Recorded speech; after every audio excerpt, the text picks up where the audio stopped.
da criação, buscando então o sentido da vida. E à medida que essa investigação avança, ele diz: vaidade não tem sentido, é correr atrás do vento, é vapor. Salomão pesquisou o sentido da vida nos ritmos e nas rotinas, como nós já mostramos no primeiro capítulo, do versículo 1 ao versículo 11. Salomão também buscou o sentido na própria sabedoria, como nós mostramos no primeiro capítulo, do versículo 12 ao versículo 18. E essa semana, nós falamos nos capítulos 2, semana passada, o capítulo 2, versículos 1 a 11, em que ele busca encontrar o sentido da vida dos prazeres, criando verdadeiros paraísos artificiais. E a resposta do pregador para toda essa investigação é única: tudo é vaidade. Agora, nesse texto que lemos, ele simplesmente volta ao local que ele já havia passado. Ele refaz uma trilha que ele já havia percorrido para justamente encontrar o sentido da vida. Ele resolve voltar à sabedoria para ver se nela encontrar o sentido para a sua vida. Hoje, os versos que nós consideraremos, do capítulo 2, versículos 12 ao 17, nós vamos ver que Salomão ele fala de duas coisas. Primeiro, ele fala de sabedoria. E segundo, ele fala de morte. Ele vai falar da sabedoria como uma coisa boa e da morte como uma coisa completamente inevitável. Vejam vocês aqui que Salomão acreditava piamente que a sabedoria poderia dar resposta. Ele tratou disso conosco no capítulo 1, verso 12 a 15, onde ele diz: apliquei o coração a esquadrinhar e a informar com toda a sabedoria. E apesar de ter aplicado o coração disso, e de ser o homem mais sábio de sua geração, ele não encontrou respostas. Em segundo lugar, ele pensou que essa sabedoria, aliada à moralidade, lhe trouxesse um certo propósito. Ele nos mostrou isso nos versos 16 e 17 do capítulo 1, em que ele disse que eis que me engrandeci e sobrepujei em sabedoria a todos os que antes haviam antes de mim em Jerusalém. Com efeito, o meu coração tem titulado experiência da sabedoria e do conhecimento. Apliquei o coração a conhecer a sabedoria e a saber o que é loucura e o que é estultícia, e vim a saber que também isto é correr atrás do vento. Ele também não encontrou qualquer resposta para a sua luz. No capítulo 2, então, ele volta a esse tema da sabedoria. Aliás, a sabedoria é uma especialidade de Salomão.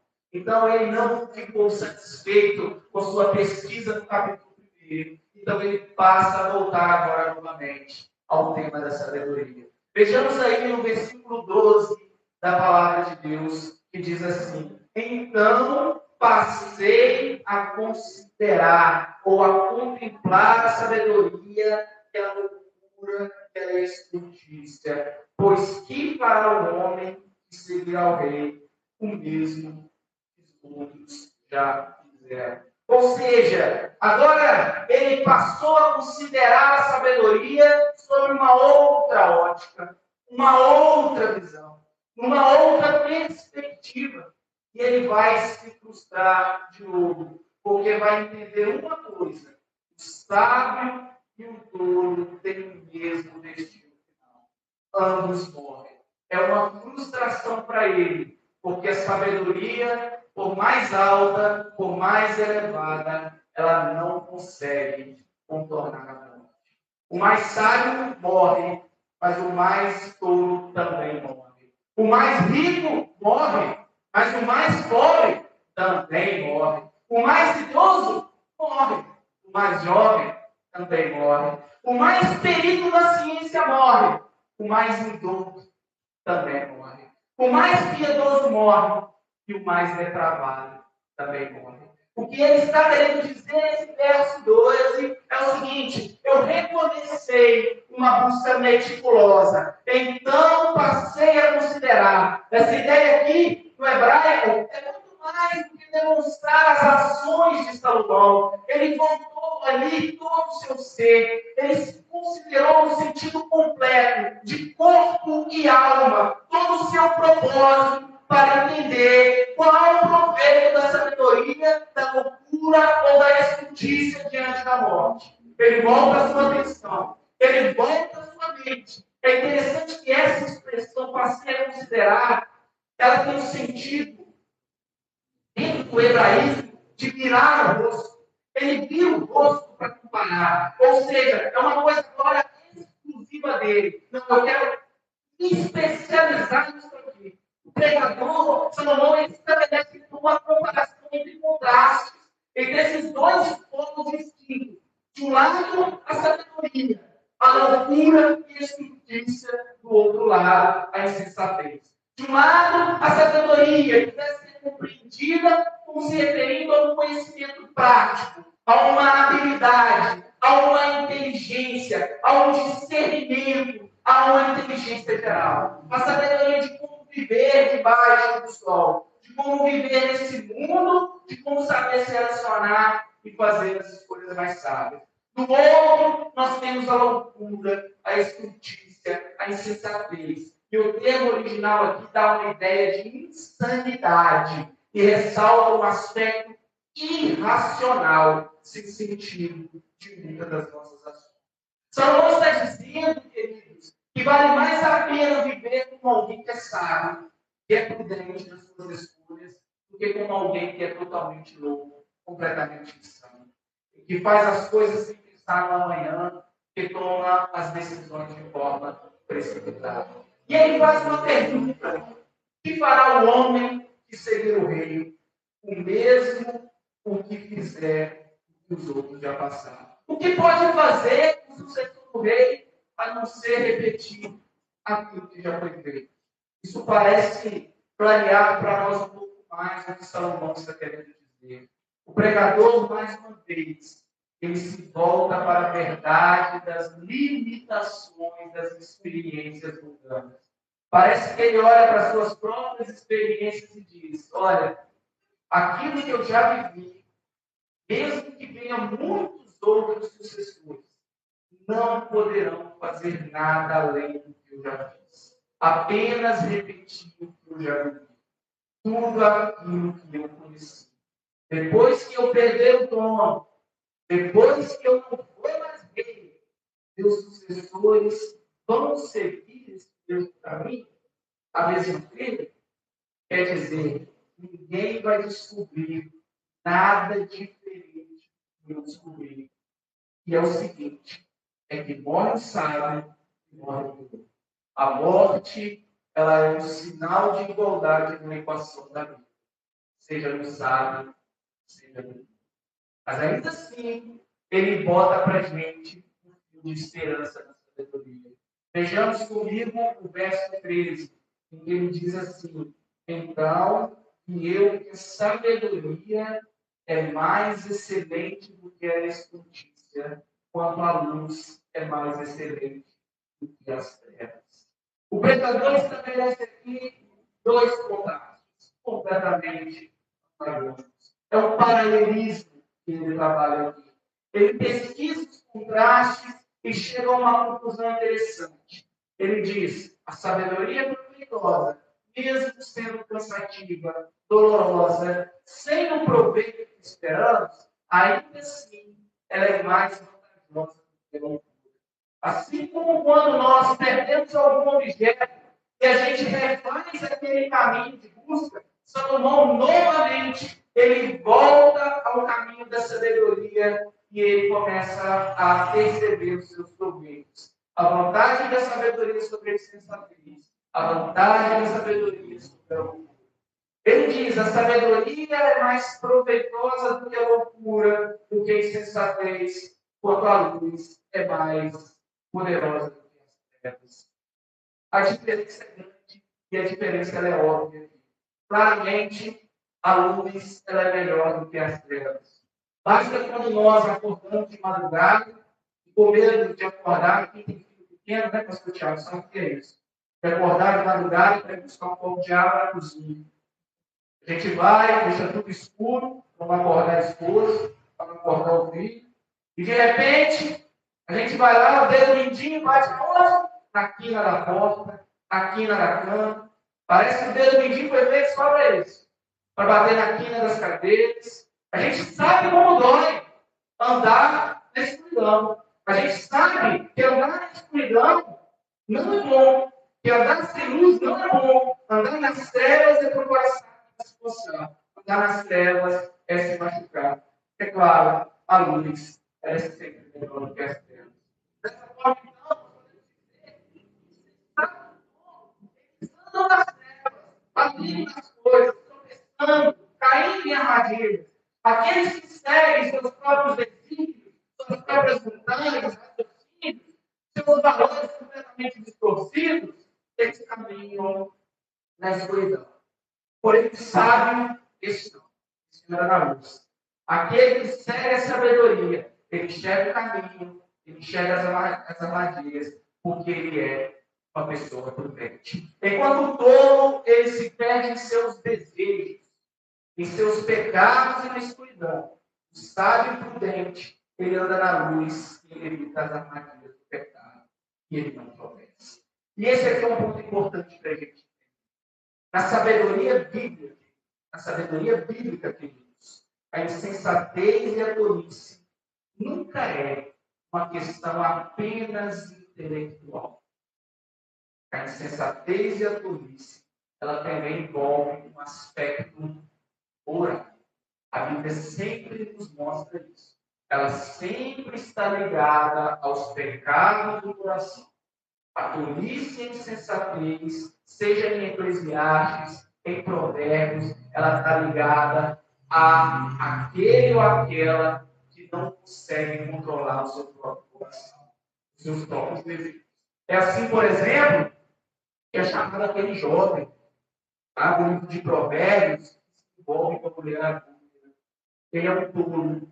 Mas ele é um tolo não por falta de conhecimento, mas ele é porque ele entregou o seu coração aos seus próprios desejos. A tolice, portanto, ela não é simplesmente desconhecer algo. É não ter a capacidade intelectual cognitiva para conhecer, para discernir as coisas. Mas ser tolo é entregar o seu coração aos seus próprios desejos, aos seus próprios desígnios, aos seus próprios pecados, é seguir um caminho que parece ser mais proveitoso.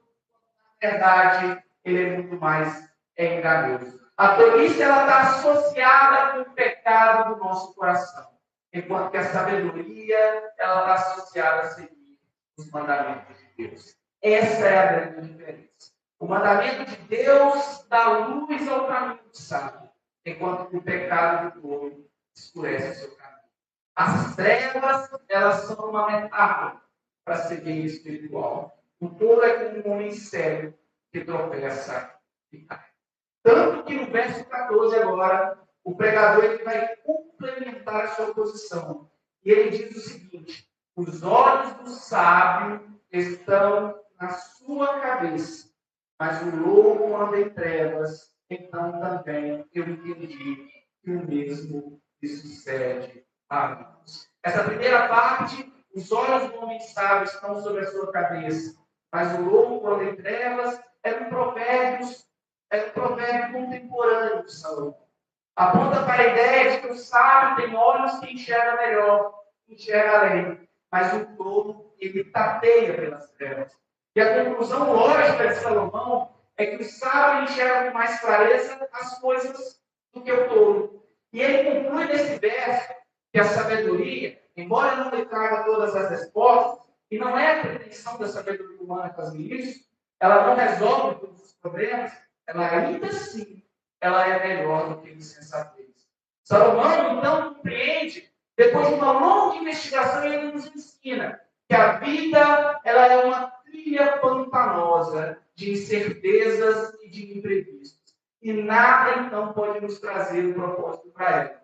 Mas ele diz ainda que, ainda assim, é melhor viver com sabedoria do que viver na tolice. O que Salomão está dizendo é: eu já me decepcionei com a sabedoria, eu já me decepcionei com o trabalho, com os prazeres, com a alegria da vida, com a vida debaixo do sol. É como se eu já tivesse vivido de tudo e nada trouxe esse sentido, esse propósito para mim. Mas ainda assim, é melhor viver com essa sabedoria do que viver com insensatez. Porque insensatez é muito mais do que um problema intelectual. Ela é um problema moral e ela me leva para o pecado. Enquanto que a sabedoria, ela me leva para o caminho de prudência. Se a sabedoria, então, tem esse proveito todo, né? Como lemos no Salmo, o temor do Senhor é o princípio da sabedoria. Se ele tem todo esse maravilhoso caminho para ser seguido, então por que Salomão não encontrou a alegria completa nela? E aí ele segue respondendo para a gente. A verdade é que na comparação da sabedoria com a insensatez, a sabedoria até ela proporciona certo proveito, mas como ensina o próprio Salomão, ao refletir sobre a vida debaixo do sol, esse proveito, ele é finito, ele não é eterno. A segunda parte do versículo 14, então, quando ele diz que também entendi eu que o mesmo que sucede a ambos, ele descreve a frustração que ele sentiu de ver que a sabedoria, que tem certo proveito nessa vida, ela não é, de fato nenhum, a resposta que ele procura. Mesmo sendo melhor que a tolice, ela é inútil para resolver o problema último da vida. Ela é inútil para resolver o problema da morte. Pois tanto sábio como o tolo tem o mesmo destino final. Embora a sabedoria seja melhor, segundo Salomão, o sábio e o tolo, eles têm o mesmo destino, que é o sepulcro. A expressão usada por Salomão nesse versículo 14, lá no hebraico, aponta para uma realidade inevitável. E ele fecha essa ideia e essa tolice, dessa tolice, dessa sabedoria, mesmo que ambas têm o mesmo destino final. Ele diz assim eu disse no meu coração, como acontece ao todo, assim me sucederá a mim. Por que então busquei eu mais sabedoria? Então disse no meu coração que também isso era vaidade. A morte, por sua seiva inevitável, ela perseguirá o sábio e o insensato, o rico e o pobre, o douto e o inculto. Ela é a grande niveladora, que não faz distinção a nenhum. Falar sobre a morte é um assunto que Salomão, de vez em quando, ele gosta de jogar dentro dos nossos olhos. Analisar a vida debaixo do sol é sempre apontar para esse fator, para o fator mais lógico dessa vida debaixo do sol, que é justamente a morte. Eclesiastes constantemente nos coloca diante da morte.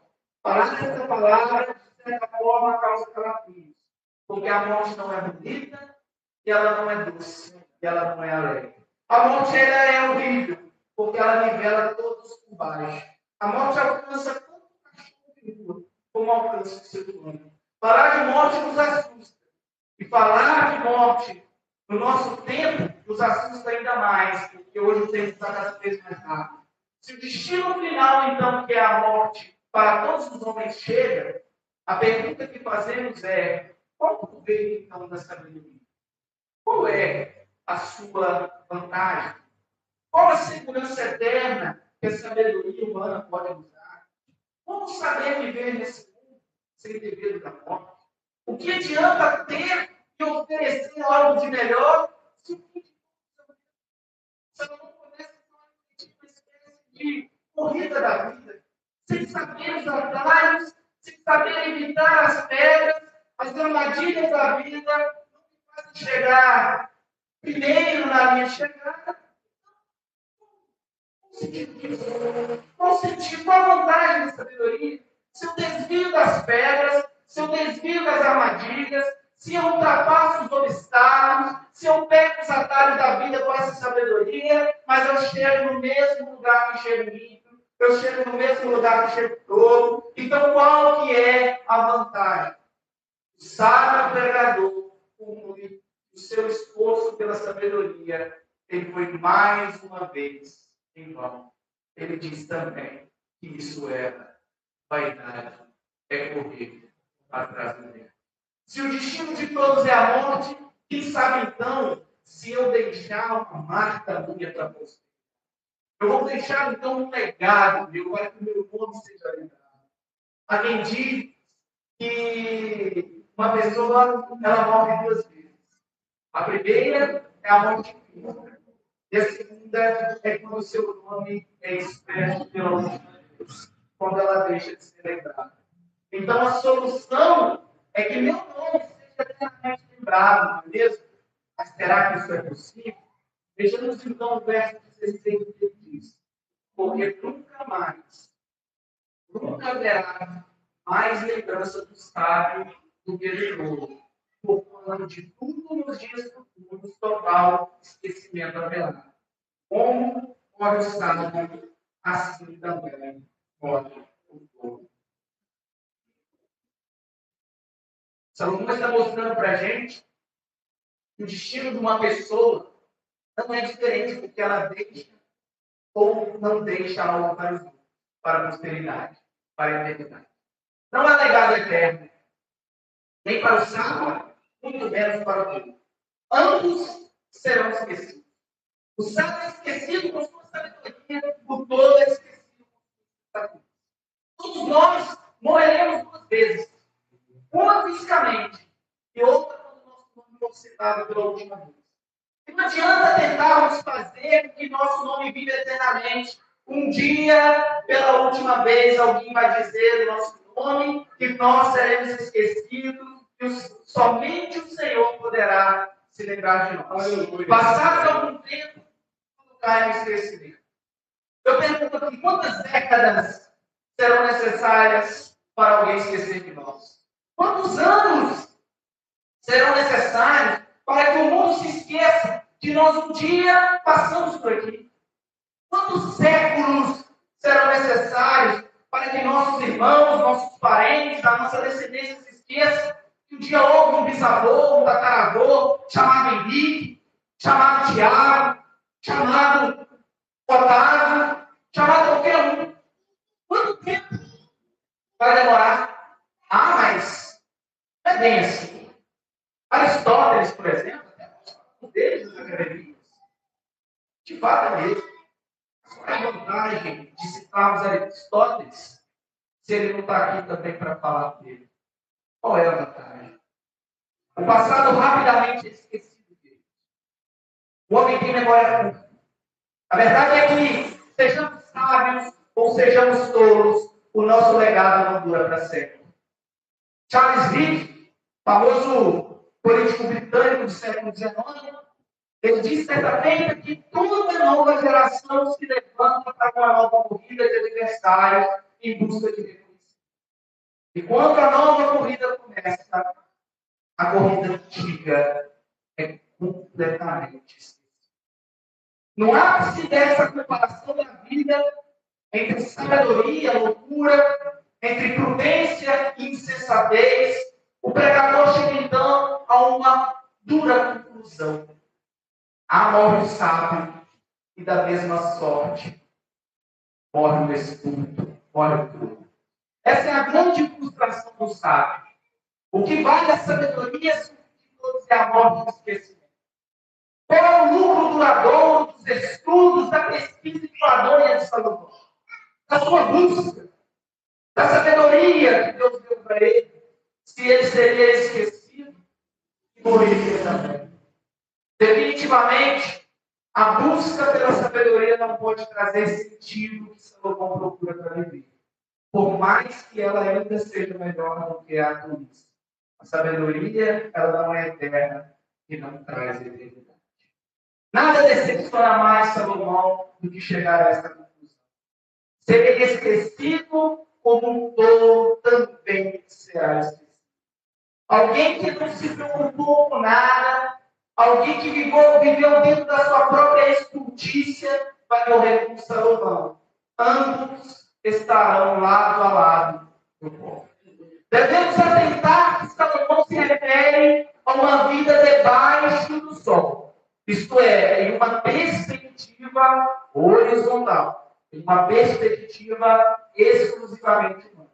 É por isso que as filosofias humanas, elas não satisfazem. As ideologias humanas, elas As coisas que nós adquirimos neste mundo, nada que nós botamos à mão vai nos satisfazer.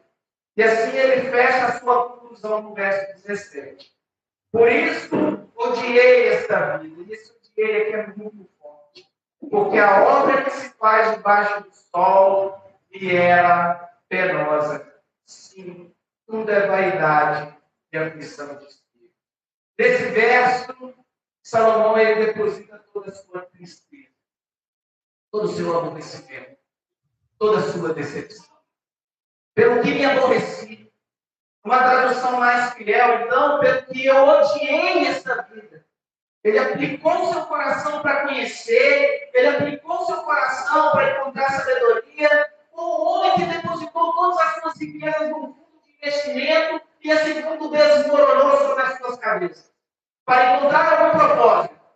E tudo que nesse mundo ofertou para ele foi um vendimento inesperado, foi uma falência de vida. E não é assim que muitos vivem. Não é assim que muitos se comportam e vivem, tentando buscar achar nesse mundo as respostas, na sabedoria humana, mundana, as respostas, buscando entender como devemos viver melhor esse mundo. O que mais nós vemos aí fora? Livros e mais livros escritos, pessoas especialistas em sucesso, 10 maneiras de se viver melhor, 10 maneiras de você encontrar um casamento feliz, 10 maneiras de você encontrar a felicidade. Como então fazer os melhores negócios? Como escolher os melhores relacionamentos? Como lidar melhor com a nossa família? Como construir as melhores carreiras? Basta entrar na internet e nos esquecendo de um detalhe pequeno, mas extremamente importante. Que o nosso legado ele é lixo. Ele não dura para sempre. O resultado, então, dessa nova busca de Salomão não foi algo novo. Foi, como sempre, a mesma frustração, o mesmo coração vazio, as mesmas mãos vazias. Esse foi a conclusão. Mas diante de um texto tão desafiador e tão pessimista, nós ainda podemos encontrar esperança. Primeiro, aprendendo que a esperança ou a razão dessa vida não fazem sentido. Isto é, se eu depositar a razão da minha vida, a minha esperança exclusivamente nesse mundo, eu não tenho sentido. Só aprender isso já me ajuda bastante coisa. Por mais que sejamos sábios, o nosso destino é o mesmo do tudo. Por mais que sejamos loucos, inteligentes, nós também seremos esquecidos um dia. Nada nos oferece grande vantagem neste mundo. Eu tenho mesmo a sabedoria. Segundo, não se esqueça, Salomão ele tem em mente uma vida debaixo do sol. E esse é um ponto fundamental. A vida debaixo do sol não tem sentido. Nós trabalhamos isso há 2 semanas atrás. E agora também nós falamos. A vida debaixo do sol é sem esperança. A sabedoria de Salomão, ela não pode trazer esperança. E nem nos livrar da morte futura. Mas louvado seja Deus, que teve um Deus que mudou isso. Se na vida debaixo do sol, a vida não tem sentido, quando nós olhamos sobre uma perspectiva acima do sol, a vida faz sentido, porque a vida tem nome, a vida é Jesus. Eu sou o caminho, a verdade e a vida. Eu vim para trazer vida, vida em abundância, vida eterna. Se na vida debaixo do sol, a morte é inevitável, a morte é invencível, quando olhamos sobre uma perspectiva acima do sol, a morte não tem a última palavra, a morte não é o fim, a sepultura não será o nosso último endereço, porque nós ressuscitaremos com Ele, teremos um corpo semelhante ao dele, para a honra e glória ao nome do Senhor Jesus. Para aqueles que fazem de Jesus a sua torre, para aqueles que fazem de Jesus o seu porto seguro, o seu abrigo, a morte não é o fim da linha, porque Jesus venceu a morte. Presta atenção aqui, queridos. As frustrações, elas não podem ser a última conclusão da nossa vida, porque nós vamos reinar com Cristo para todos sempre, e é aí que deve ser depositada a nossa esperança. Se você quer viver de forma sábia nesse mundo e não se frustrar, se você não quer encontrar decepção nesse mundo, nós devemos olhar para Cristo, autor, consumador da nossa fé, autor da nossa salvação, Cristo, a verdadeira sabedoria de Deus. Enquanto nós olhamos para esse mundo, nós vamos encontrar frustrações. Mas enquanto olhamos para Cristo, a nossa sabedoria mais parece loucura do que qualquer outra coisa. Quando você olha para a sabedoria de Deus em Cristo, quando nós olhamos para Jesus Cristo, o Deus homem, aquele que se fez carne, aquele que habitou entre nós, aí nós podemos perceber que a sabedoria debaixo do sol e muito mais, a sabedoria acima do sol, em Jesus, o nosso legado é eterno. Em Jesus, a morte se transforma em vida. Em Jesus, a linha de chegada é apenas o começo de uma nova colheita. Em Jesus, a loucura é a sabedoria. Em Jesus, a cruz não é o fim, ela é o começo. Em Jesus, a morte não tem a última palavra. Em Jesus, a nossa esperança, a nossa gloriosa esperança, ela há de se cumprir. Aleluia. Nós vivemos em um mundo comparando as coisas. Sabedoria, loucura, conhecimento, ignorância, riqueza, pobreza. O problema da nossa frustração é quando a gente compara essas coisas sem entender como Deus enxerga essas coisas. Porque para Deus, a nossa sabedoria, como diz em 1 Coríntios, ela é loucura. Mas a loucura de Deus, ela é mais sábia do que a nossa sabedoria. Por isso que nós pregamos a Cristo. Poder de Deus e sabedoria de Deus. Compare, queridos, a sabedoria e a loucura e encontre a resposta no Evangelho de Jesus Cristo. Jesus, este que transforma a mais conhecida loucura diante dos homens na mais perfeita sabedoria diante de Deus. Queridos, quando nós olhamos sobre uma perspectiva debaixo do sol, a sabedoria humana ela não responde e não traz a solução. E a morte é algo inexorável. Não há como escapar. Mas quando nós olhamos sob uma perspectiva acima do sol, nós vemos que a sabedoria de Deus em Jesus traz todas as respostas que precisamos. E que a morte, ela não é o fim. A cruz não foi o fim para Cristo. A cruz não é o nosso fim. É apenas o começo. Porque a nossa esperança não está depositada aqui. A nossa esperança está depositada em viver na glória com Cristo Jesus. Essa é a mensagem do Senhor. Que nós aprendamos, queridos, vamos ficar de pé. Que nós aprendamos a enxergar essa sabedoria que vem do alto. Que nós aprendamos a enxergar que a morte não é o fim. Que a morte, ela é apenas o começo de uma nova vida. Louvado seja o nome do Senhor. Que a igreja se coloque de pé neste momento. Graças a Deus. Senhor, nós glorificamos. Nós te bendizemos, ó Deus.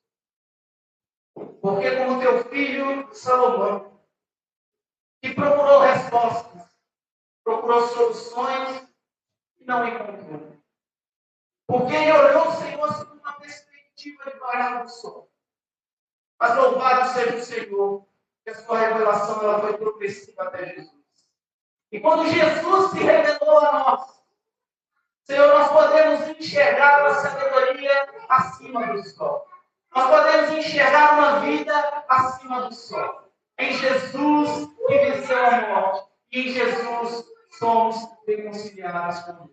Nós te bendizemos, nós te adoramos. Nós te glorificamos, porque a nossa esperança não está depositada nesta vida, mas está depositada em ti, em viver contigo na eternidade. Louvado seja o nome do Senhor. Amém. Amém. Graças a Deus. O Senhor